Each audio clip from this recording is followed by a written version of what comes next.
9 फरवरी को हिस्ट्री का एग्जाम देंगे तो आज का क्लास आप सब के लिए बहुत ही ज्यादा इंपॉर्टेंट होगा, क्योंकि आज के क्लास के अंतर्गत आपका 2026 का जो एग्जाम होने वाला है तो हिस्ट्री का जो इतिहास होता है तो इतिहास का MVVI क्वेश्चन लेकर के आए हैं, जो आपके एग्जाम में 100% क्वेश्चन यहीं से टकराएगा मेरे प्यारे बच्चों। और 9 फरवरी को जब आप जाइएगा ना एग्जाम देने के लिए 110% क्वेश्चन इसी से रहेगा मेरे प्यारे बच्चों। आपको सबसे पहले यहाँ पे बता देते हैं, क्योंकि मेरा पढ़ाने का तरीका क्या होता है कि आप सबको पढ़ाते हैं और एक अच्छा तरीका से गाइड करते हैं कि एग्जाम में आपको कॉपी को कैसे रिप्रेजेंट करना है। तो सबसे पहले बात करते हैं कि आप जब एग्जामिनेशन हॉल में जाइएगा तो आपको समय के बारे में बात कर लिया जाए तो टोटल 3 घंटा 15 मिनट का समय आपको हिस्ट्री में दिया जाएगा। क्या इतिहास में आपको 3 घंटा 15 मिनट का समय दिया जाएगा और इसी में आपको क्या करना है, इसी में आपको ऑब्जेक्टिव और उसके साथ ही साथ इसी में आपको सब्जेक्टिव भी सोल्व करना है मेरे प्यारे प्यारे बच्चों। तो आप लोग समय को ध्यान में रखिएगा और जल्दी से ऑब्जेक्टिव को सोल्व कर लीजिएगा। और उसके साथ ही साथ आपको हम यह कहना चाहेंगे कि यदि आप बोर्ड एग्जाम में बेहतर करना चाहते हैं ना मेरे प्यारे बच्चों तो आप लोग निर्देश को जरूर पढ़ लीजिएगा। निर्देश पढ़ना बहुत ही ज्यादा जरूरी होता है। तो जैसा कि यहाँ पे क्या कि खंड ए मिलेगा और यहाँ पे खंड अ मतलब सेक्शन ए रहेगा। और सेक्शन ए में क्या रहेगा, सेक्शन ए में रहेगा मेरे प्यारे बच्चों वस्तुनिष्ठ प्रश्न रहेगा, ऑब्जेक्टिव टाइप क्वेश्चन रहेगा, मतलब ऑब्जेक्टिव क्वेश्चन रहेगा। और यहाँ पे निर्देश को हमें पढ़ना है मेरे प्यारे प्यारे बच्चों कि प्रश्न संख्या 1 से 100 तक के प्रत्येक प्रश्नों के लिए 4 विकल्प दिए गए हैं जिनमें से एक सही है। ठीक है, आपको 100 प्रश्नों में से किन्हीं 50 का ही उत्तर देना है। अपने द्वारा चुने गए सही विकल्प को OMR शीट पर चिन्हित करें। और यहाँ पे मोस्ट इंपोर्टेंट मतलब सीधा सा समझिए ना जी, इसका मतलब क्या होता है कि आपके एग्जाम में टोटल 100 गो ऑब्जेक्टिव क्वेश्चन पूछा जाएगा और इसमें से केवल आपको 50 ही बनाना है। और आपको 50 बनाना है मेरे प्यारे बच्चों। तो इस तरह से आप लोग निर्देश को पढ़ लीजिएगा। और जैसा कि आपको पता है कि आज जो है हिस्ट्री का ना मेरे प्यारे बच्चों, आज हिस्ट्री का 3rd क्लास है। क्या है, आज हिस्ट्री का 3rd क्लास है। तो आप लोग इस वीडियो को शुरू से लेकर के अंत तक देखिएगा। एग्जाम में काफी ज्यादा क्वेश्चन इसे लड़ने वाला है मेरे प्यारे बच्चों। और यहां से हम लोग 51 नंबर से चलेंगे आज के क्लास में कि किस विदेशी यात्री ने सभा मंडप तथा महानवी डिब्बा को संयुक्त रूप से विजय भवन कहा। इसका सही आंसर होगा मेरे प्यारे प्यारे बच्चों ऑप्शन नंबर ये हो जाएगा डोमिंगो प्रेस ने। क्या डोमिंगो प्रेस ने, ऑप्शन नंबर जो आपका ये होगा बिल्कुल सही आंसर होगा। एग्जाम में 100% लड़ेगा तो कभी भी आप इसको इग्नोर नहीं कीजिएगा, क्योंकि हिस्ट्री का मोस्ट इंपोर्टेंट वायरल क्वेश्चन लेकर के आए हैं 2026 एग्जाम के लिए। तो 52 नंबर का प्रश्न है कि अकबरनामा कितने खंडों में विभक्त है मेरे प्यारे बच्चों। आपको सीधा सा याद रखना कि जब भी अकबरनामा के बारे में बात कर लिया जाए तो अकबरनामा जो है 3 खंडों में विभक्त है। ऑप्शन को आप लोग मिला लीजिएगा तो ऑप्शन नंबर जो यहां से आपका यहां से ए होगा ना जी, इसको लॉक कर लीजिएगा। बिल्कुल 110% कहते हैं ना, बिल्कुल यहां पे 110% करेक्ट आंसर है। और कहते हैं ना मेरे प्यारे बच्चों कि काम करो ऐसा कि एक पहचान बन जाए, हर कदम ऐसा चलो कि निशान बन जाए। यहां जिंदगी तो हर कोई काट लेता है, जिंदगी जियो ऐसे इस कदर की मिसाल बन जाए। तो काफी ज्यादा मोस्ट इंपोर्टेंट यहाँ पे मोटिवेशनल लाइन था। और इस तरह से आप अपना स्टडी को करते रहिए मेरे प्यारे बच्चों। और 53 नंबर का प्रश्न हमारे पास क्या दिया गया जो काफी मोस्ट इंपोर्टेंट है कि जींस ए कामिल किस फसल को कहते हैं। देखिए आपको पता होना चाहिए मेरे प्यारे प्यारे बच्चों कि जींस ए कामिल जो कहा जाता है ना जी, किस फसल को कहा जाता है, काफी मोस्ट इंपोर्टेंट है। ऑप्शन नंबर सी हो जाएगा नकदी फसल को कहा जाता है, काफी ज्यादा मोस्ट इंपोर्टेंट है। Option number C is the correct answer. और वही बात करते हैं मेरे प्यारे प्यारे रसगुल्लों, आप लोग हिस्ट्री में गर्दा उड़ा दीजिएगा, एक भी क्वेश्चन इससे बाहर नहीं रहेगा, तमाम क्वेश्चन इसी से टकराएगा मेरे प्यारे प्यारे बच्चों। क्या है कि महाराष्ट्र में किसानों के द्वारा दस्तकारों को सेवाओं के बदले दी गई जमीन जो वंशानुगत हो गई क्या कहलाती है। तो यहाँ पे जो कहलाते हैं मेरे प्यारे बच्चों क्या कहलाते हैं, मिरास भी कहलाती है और वतन भी कहलाते हैं। तो ऑप्शन नंबर डी हो जाएगा, ए और सी दोनों हो जाएगा मेरे प्यारे प्यारे बच्चों। और आपको जैसा कि हम बताएं कि प्रत्येक सब्जेक्ट का आर्ट्स का आपका 5 गो सेट कराएंगे, 5 सेट को आप कंप्लीट जरूर कर लीजिएगा मेरे प्यारे बच्चों। 5 वीडियो बताएंगे और 5 वीडियो को कंप्लीट कर लीजिएगा ना, एग्जाम में तमाम प्रश्न इसी से होने वाला है। क्योंकि आप सब के लिए रियल पेपर लेकर के आए हैं तो थोड़ा सा पेशेंस बना करके रखिए। चैनल पे नए हैं तो चैनल को सब्सक्राइब कर लीजिए मेरे प्यारे प्यारे बच्चों, आपको कभी भी दिक्कत नहीं होगा। तो क्या है कि भारत में आलू टमाटर और तंबाकू कहां से लिया गया, आपको नहीं पता है जी कि भारत में आलू टमाटर और यहाँ पे आलू टमाटर और तंबाकू जो है लैटिन अमेरिका से लिया गया है। ऑप्शन नंबर जो आपका यहाँ से डी होगा ना जी, बिल्कुल सही कर लीजिएगा। और एग्जाम में जो है ना विनोद 100% छापेगा, क्योंकि हम जो बोलते हैं हैं ना वही होता है। तो कहा जाता है मेरे प्यारे बच्चों कि जब आंखों में अरमान लिया, मंजिल को अपना मान लिया, है मुश्किल क्या आसान किया, जब ठान लिया तो ठान लिया। जो आपका नीचे हो गया कि हमको 400 नंबर लाना है, तो आपको 400 नंबर लाना है, उसके लिए जितना भी मेहनत करना पड़े ना जी, अपने आप को झोंक दीजिए। तो 56 नंबर का प्रश्न है कि आप क्या बादशाहनामा किसने लिखा, क्या बादशाहनामा जो है किसके द्वारा लिखा गया मेरे प्यारे प्यारे प्यारे बच्चों। तो इसका जो सही आंसर होगा क्या होगा, इसका जो सही आंसर होगा ऑप्शन नंबर बी हो जाएगा। यहाँ पे अब्दुल हमीद लाहौरी के द्वारा यहाँ पे बादशाहनामा लिखा गया, option number B is the correct answer. और एग्जाम में सेम डिटो क्वेश्चन आपका छपेगा। और यदि आप 12th ज्ञान पे नए हैं मेरे प्यारे बच्चों, आप लोग जल्दी से सब्सक्राइब कर लीजिएगा, क्योंकि सभी सब्जेक्ट का VVI क्वेश्चन ही हम लेकर के आते हैं। तो चलिए यहाँ पे क्या है कि आलमगीरनामा किसने लिखवाया, क्या आलमगीरनामा किसने लिखा है मेरे प्यारे बच्चों, औरंगजेब। क्या औरंगजेब के द्वारा सर्वप्रथम आलमगीरनामा लिखवाया गया था, ऑप्शन नंबर जो आपका ए होगा बिल्कुल, जिसको कहते हैं ना जी 100% सही। तो 100% सही है। तो चलिए आप लोग कमेंट करके बताइएगा कि आप 2026 के एग्जाम में कितना नंबर लाना चाहते हैं हिस्ट्री में, आप लोग कमेंट कीजिएगा, क्योंकि मेरे प्यारे बच्चों आप सबका कमेंट बहुत ही ज्यादा जरूरी होता है। तो 58 नंबर का प्रश्न है कि तुजुक ए बाबरी की रचना किस भाषा में हुई, काफी ज्यादा मोस्ट इंपोर्टेंट मल्टी VVI मेरे प्यारे प्यारे बच्चों। तो इसका जो सही आंसर क्या होगा, इसका जो सही आंसर होगा ना जी कि तुजुक ए बाबरी जो है ना तुर्की भाषा में इसका रचना किया गया है, option number B is the correct answer. और एग्जाम में कई बार इस तरह के प्रश्न पूछ लिए जाते हैं, तो कभी भी आप इसको इग्नोर करने का प्रयत्न तो कभी करवे नहीं कीजिएगा। तो चलिए यहाँ पे 59 नंबर का प्रश्न हमारे पास दिया गया, काफी ज्यादा मोस्ट इंपोर्टेंट है मेरे प्यारे प्यारे बच्चों कि यहाँ पे सुलह ए कुल का शाब्दिक अर्थ क्या है। देखिए सुलह ए कुल जो है ना मेरे प्यारे बच्चों, इसका जो शाब्दिक अर्थ होता है सार्वभौमिक सत्य होता है, सदा सत्य होता है। ऑप्शन नंबर जो आपका ये होगा बिल्कुल सही आंसर होगा। और उसके साथ ही साथ मेरे प्यारे प्यारे बच्चों अगला क्वेश्चन के बारे में बात करते हैं। तो थोड़ा सा हम लोग PDF के साइज को इंक्रीज कर लेते हैं, क्योंकि आपको हम दिक्कत तो होने नहीं देंगे, क्योंकि जब हम आपसे वादा कर लिए कि आपको दिक्कत नहीं होने देंगे, तो बताइए दिक्कत होने कैसे दे सकते हैं। तो चलिए 60 नंबर का प्रश्न हमारे पास दिया गया मेरे प्यारे प्यारे बच्चों। यहाँ पे क्या कहता है जी, काफी ज्यादा मोस्ट इंपोर्टेंट कि 1526 में पानीपत के प्रथम युद्ध में बाबर ने किसे हराया। आपको नहीं पता है गोपाल कि 1526 में पानीपत का जो पहला युद्ध हुआ था, उसमें बाबर ने किसको हरा दिया था मेरे प्यारे बच्चों, इब्राहिम लोदी को हरा दिया था जी। ऑप्शन नंबर जो आपका बी होगा ना जी बिल्कुल 100% करेक्ट आंसर हो जाएगा। और वही बात करते हैं, आप लोग वीडियो पे नए हैं, चैनल को सब्सक्राइब नहीं किए हैं, तो जल्दी से सब्सक्राइब कर लीजिएगा,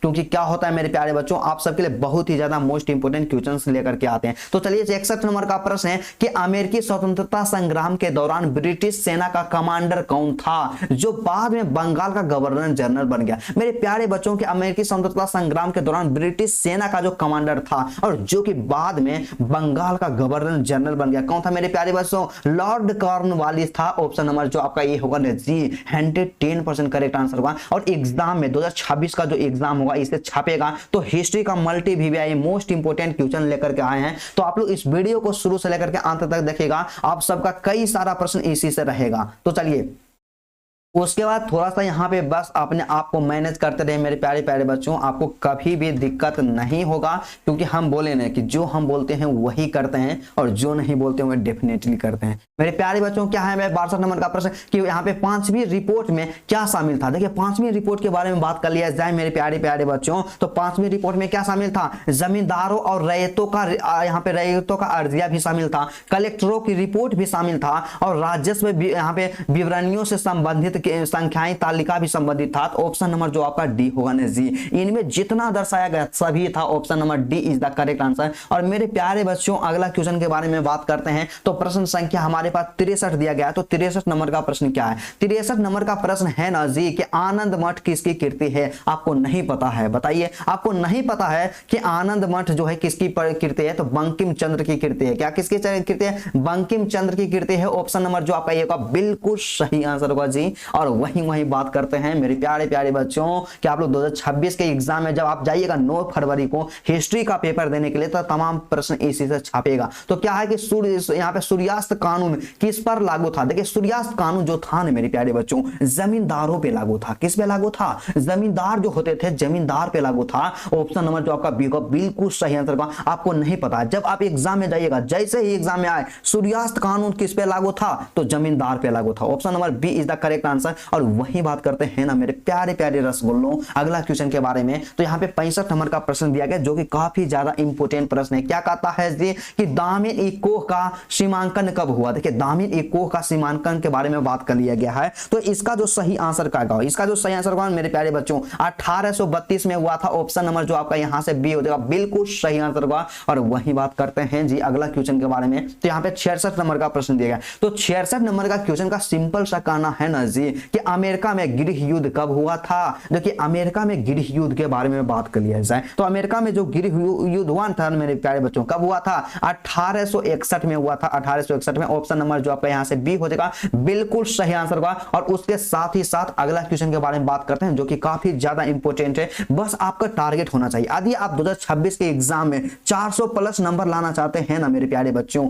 आपको कितना भी पढ़ना पड़े अपने आप को झोंक दीजिए। एग्जाम में केवल 40 से यहाँ पे 30 दिन का समय बचा हुआ मेरे प्यारे बच्चों, आप कभी भी आप यहाँ पे नजरअंदाज नहीं कीजिए। तो क्या कहता है यहाँ पे 67 नंबर का प्रश्न कि दक्कन दंगा आयोग की रिपोर्ट ब्रिटिश पार्लियामेंट में कब पेश की गई मेरे प्यारे बच्चों। तो इसका जो सही आंसर होगा क्या होगा, तो इसका जो सही आंसर होगा 1878 में यहाँ पे पेश की गई। ऑप्शन नंबर जो आपका यहाँ से सी हो जाएगा ना जी, 110% करेक्ट आंसर होगा। और वही बात करते हैं मेरे प्यारे प्यारे बच्चों अगला क्वेश्चन के बारे में। तो नेक्स्ट प्रश्न जो हमारे पास क्या दिया गया यहाँ पे 68 नंबर का प्रश्न। तो 68 नंबर का प्रश्न का सिंपल सा क्या कहना कि बहादुर शाह जफर ने 1857 के विद्रोह का नेतृत्व कब किया। देखिए बहादुर शाह जफर ने जो है ना मेरे प्यारे बच्चों 1857 ईस्वी का जो क्रांति है उसको विद्रोह जो किए थे 11 मई 1857 को। ऑप्शन नंबर जो आपका बी होगा 110% करेक्ट आंसर होगा। किसी में इतना यहाँ पे हिम्मत नहीं है कि आपका एक भी नंबर काट ले। उसके साथ ही साथ अगला प्रश्न के बारे में बात करते हैं मेरे प्यारे प्यारे रसगुल्लों।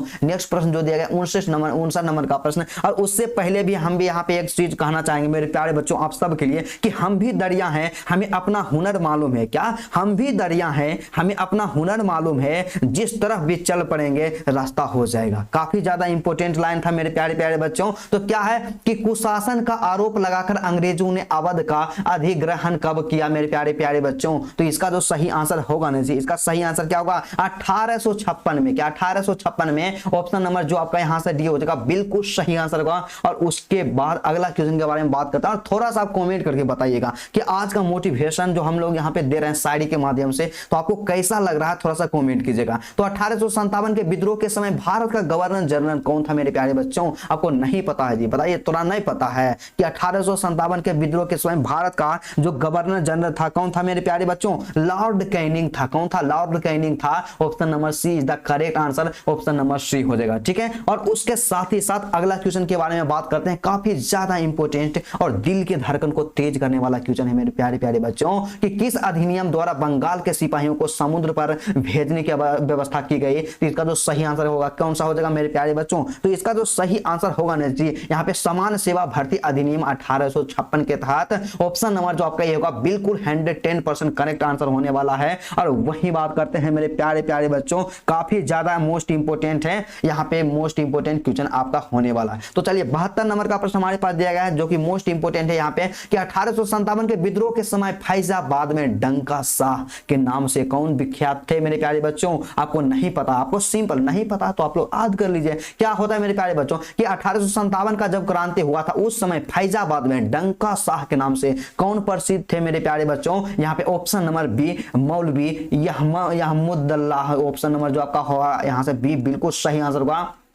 और जितने भी बच्चे अभी तक वीडियो को लाइक नहीं किए हैं और जो भी मेरे प्यारे प्यारे बहनें हैं, आप तमाम स्टूडेंट्स हम ये कहना चाहेंगे आप अपने भाई को सपोर्ट कीजिए, आपको दिक्कत होने नहीं देंगे। तो क्या है कि निम्नलिखित में से किसे अंग्रेजों ने फांसी पर लटका दिया। देखिए अंग्रेजों ने फांसी पर जो लटकाया था ना, तौतिया टोपे को, क्या तौतिया टोपे को लटकाया था। ऑप्शन नंबर जो आपका बी होगा ना जी, बिल्कुल सही आंसर होगा। और यहीं पे एक मोटिवेशन लाइन यहाँ पे थोड़ा सा आप सबको सुना देते हैं कि जीतेंगे हम ये वादा करो, कोशिश हमेशा ज्यादा करो, किस्मत भी रूठे पर हिम्मत ना टूटे, मजबूत इतना इरादा करो। काफी ज्यादा इंपॉर्टेंट लाइन है मेरे प्यारे बच्चों। तो इसलिए आपका जो एक बार निश्चय कर ले हमको एग्जाम में बेहतर करना है, उसके लिए जितना मेहनत करना पड़े अपने आप को झोंक दीजिए। तो 74 नंबर का प्रश्न है कि निम्नलिखित में से किसने 1857 को हिंदू मुस्लिम का षड्यंत्र कहा। मतलब क्या है कि निम्नलिखित में से किसने 1857 ईस्वी का जो विद्रोह हुआ था उसे हिंदू मुस्लिम का षड्यंत्र कहा। इसका जो सही आंसर होगा क्या होगा मेरे प्यारे प्यारे बच्चों,